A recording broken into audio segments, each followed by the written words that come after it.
नमस्कार मित्रों, सत्य की विजय में आपका स्वागत है। मैं हूं विजय त्रिवेदी। देश में विधानसभा चुनावों के लिए एक्सरसाइज शुरू हो गई है। राजनीतिक दल अपनी तैयारी कर रहे हैं और लोग भी अपने अपने तरीके से मन बना रहे हैं। इस साल तो बिहार के चुनाव होने वाले हैं। अक्टूबर नवंबर में बिहार विधानसभा के चुनाव होने वाले हैं और फिर केरल के, तमिलनाडु के, असम के चुनाव होने वाले हैं, वेस्ट बंगाल के चुनाव होने वाले हैं। हमने कोशिश की है कि इन सब चुनावों का आज की तारीख में, इन राज्यों में आज की तारीख में क्या राजनीतिक स्थिति है, इस पर नजर डाली जाए। हमने इससे पहले आपको पश्चिम बंगाल के चुनाव की स्थिति, वहाँ की राजनीतिक स्थिति क्या है, मूड क्या है लोगों का, वो बताया। आज की तारीख का चुनाव में क्या होगा वो बाद में देखेंगे, लेकिन आज की तारीख में क्या मूड है। पश्चिम बंगाल पे हमने चर्चा की, असम पे हमने चर्चा की और बिहार पे चर्चा की।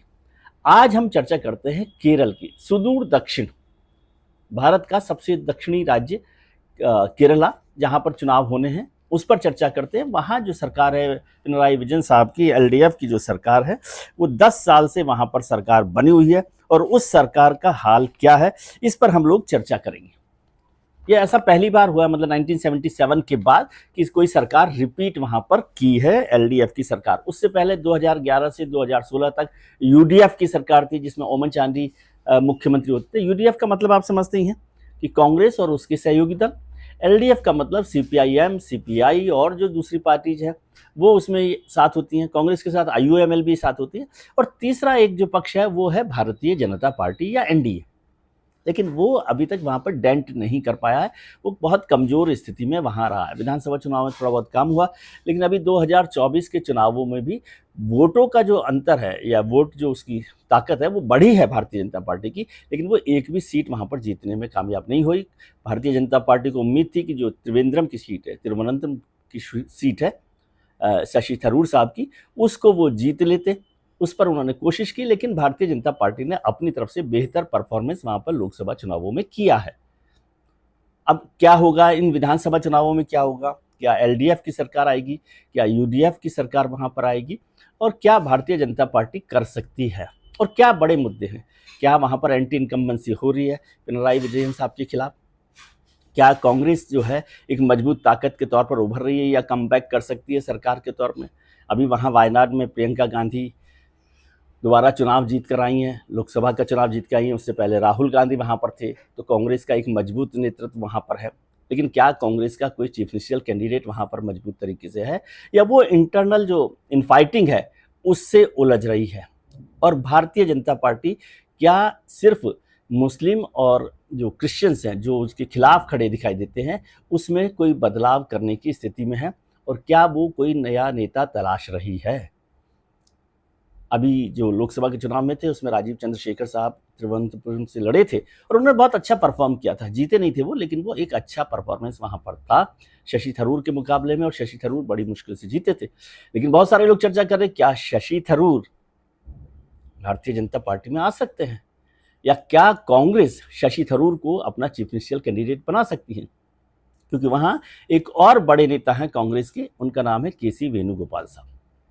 उनकी राजनीतिक ताकत वहां कितनी है ये मुझे जानकारी नहीं है, लेकिन राहुल गांधी के साथ उनकी ताकत बहुत है। राहुल गांधी उनको पूरी तरह से सपोर्ट करते हैं, और कांग्रेस में सब लोग कहते हैं कि कुछ भी हो जाए, जो बात होगी अंतिम बात केसी वेणुगोपाल साहब की होगी। तो क्या केसी वेणुगोपाल और शशि थरूर के बीच का झगड़ा कांग्रेस का नुकसान कर सकता है, या कोई फायदा पहुंचा सकता है, या कांग्रेस रीथिंक कर रही है, या भारतीय जनता पार्टी उस लड़ाई का फायदा उठाना चाह रही है?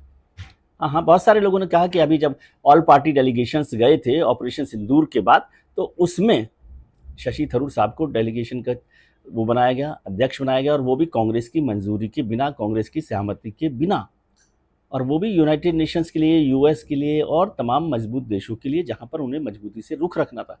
और इसके साथ साथ शशि थरूर साहब ने कहा कि मैं पार्टी लाइन नहीं, नेशन की लाइन पर चलता हूं, नेशनल लाइन पर चलना चाहता हूं और उसी पर चलूंगा। और उन्होंने मजबूती से भारत का रुख रखा। उसमें किसी लोगों ने कहा भी, एक बड़े नेता कांग्रेस के, उन्होंने कहा कि भाई कुछ लोग ऐसे होते हैं जो कांग्रेस में होते हैं और कुछ लोग होते हैं जो कांग्रेस के होते हैं। खैर, इस सब पर चर्चा करेंगे। इस केरल विधानसभा चुनाव को लेकर हमारे मित्र अमिताभ तिवारी की जो कंपनी है जो सर्वे करती है, वोट वाइब, उसने सर्वे किया है। अभी ये पहला सर्वे है जिस पर चर्चा कर रहे हैं हम लोग कि केरल में क्या हो सकता है। तो सबसे पहली बात आती है हमेशा कि भाई सवाल पहला करती है कोई भी जो सर्वे कंपनी है, और वोट वाइब बहुत बारीक तरीके से और बहुत नॉन एजेंडा तरीके से जो सर्वे करते हैं, उसमें पहला सवाल होता है एंटी इनकम्बेंसी कि क्या लोग मौजूदा जो सरकार है उससे नाराज हैं, और लोग नाराज हैं तो कितने नाराज हैं। तो ये पहला सवाल था वोट वाइब का केरल के सर्वे को लेकर। उसमें कहा गया कि केरल में स्ट्रॉन्ग एंटी इनकम्बेंसी वेव है, मतलब जो मौजूदा सरकार है उसके खिलाफ खासी नाराजगी है। 47.9%, यानी करीब करीब 48% लोगों में हाई एंटी इनकम्बेंसी है मुख्यमंत्री पिनाराई विजयन को लेकर। उसमें नौजवानों में थोड़ी कम है, 18 से 24 साल के जो वोटर है उसमें 37% है, और जो 55 साल से ज़्यादा उम्र के लोग हैं उसमें ये एंटी इनकम्बेंसी 45% है। और यदि जेंडर के हिसाब से देखें, महिलाओं और पुरुषों के हिसाब से, तो महिलाएं ज़्यादा नाराज हैं 43%, और पुरुष जो है उनकी नाराजगी 39% है। 39% पुरुष नाराज दिखाई देते हैं पिनराई विजयन के साथ। अब दूसरा सवाल होता है कि क्या मुख्यमंत्री जी के साथ ही नाराजगी है, सरकार के साथ नाराजगी है, या जो लोकल एमएलए है, क्योंकि मिलकर ही तो एमएलए मिलकर ही तो सरकार बनाते हैं, उसका जो बहुमत है वो सरकार बनाता है, तो क्या लोकल एमएलए के खिलाफ भी एंटी इनकम्बेंसी है, नाराजगी है, ये दूसरा सवाल था।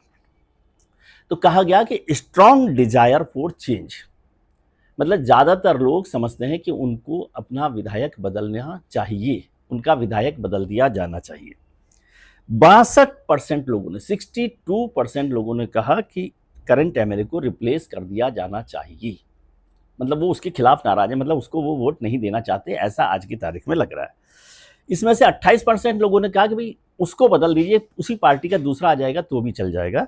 लेकिन 34% ने कहा कि नहीं, अब की बार डिफरेंट पार्टी का एमएलए हमें चाहिए। तो ये भी एक बड़ा बदलाव है, आप इसको ध्यान रखिएगा। 28% चाहते थे कि सेम पार्टी का भी कोई दूसरा चेहरा आ जाए तो दे देंगे वोट, लेकिन जो 34% लोगों ने कहा नहीं, अब की बार इस पार्टी का एमएलए नहीं चाहिए, वो जो भी पार्टी का एमएलए हो।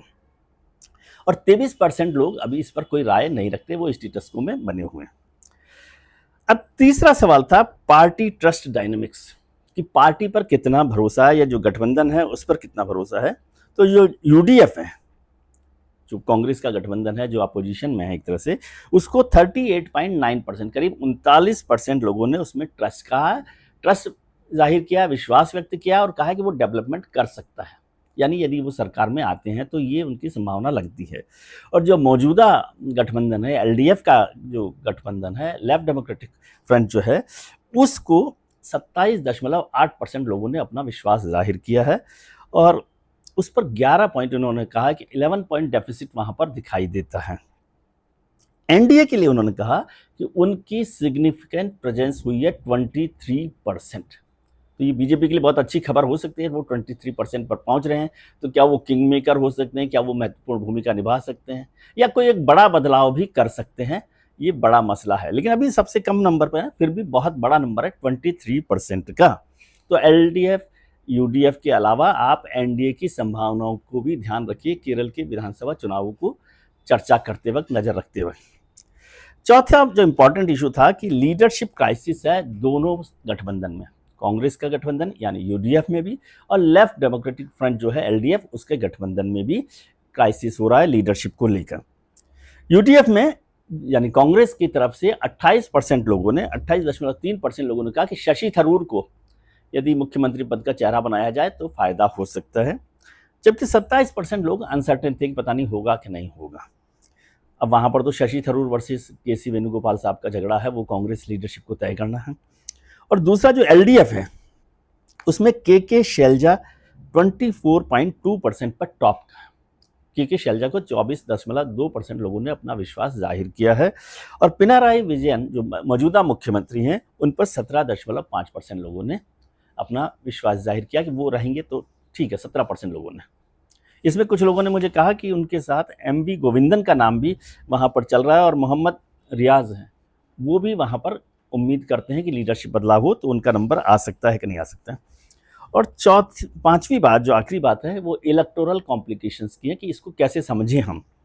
तो उसमें कहा उन्होंने कि जो वोट वाइब है उसका सर्वे कहता है कि एक clear cut anti establishment wave है, मतलब सरकार के खिलाफ एक बड़ा रुख दिखाई दे रहा है। दूसरा, यूडीएफ जो है position as a change alternative, मतलब यूडीएफ ने अपनी एक ऐसी स्थिति बना ली है कि वो इसका ऑल्टरनेटिव हो सकता है एलडीएफ का। कई बार ये बहुत महत्वपूर्ण भूमिका होती है, बल्कि कई बार क्या अक्सर ये महत्वपूर्ण भूमिका होती है कि यदि आपको एक ऑल्टरनेटिव दिखाई दे रहा है तो अगर आप उसे पसंद करते हैं तो ज़्यादातर लोग वोट उसे देते हैं, ज़्यादातर लोगों का वोट जो है उस ऑल्टरनेटिव के पास जाता है, बशर्ते वो उसे पसंद कर रहे हों। लेकिन यहाँ पर यूडीएफ एक ऑल्टरनेटिव के तौर पर दिखाई देता है।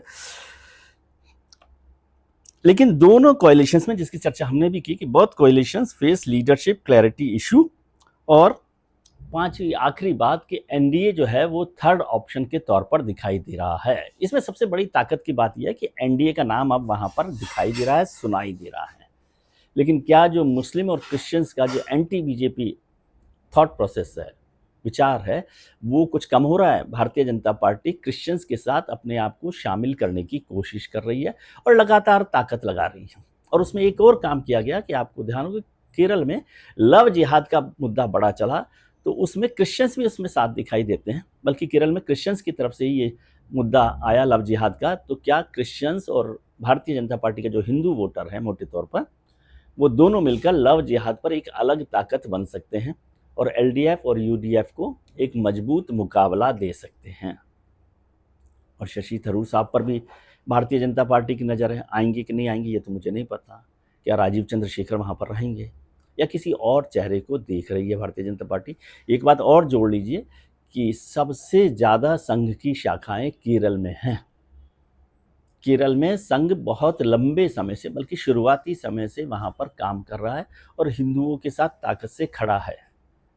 और वहाँ पर जो हिंदुओं पर हमले होते हैं अलग अलग गुटों की तरफ से, उनका जवाब भी देने के लिए आरएसएस वहाँ तैयार होता है।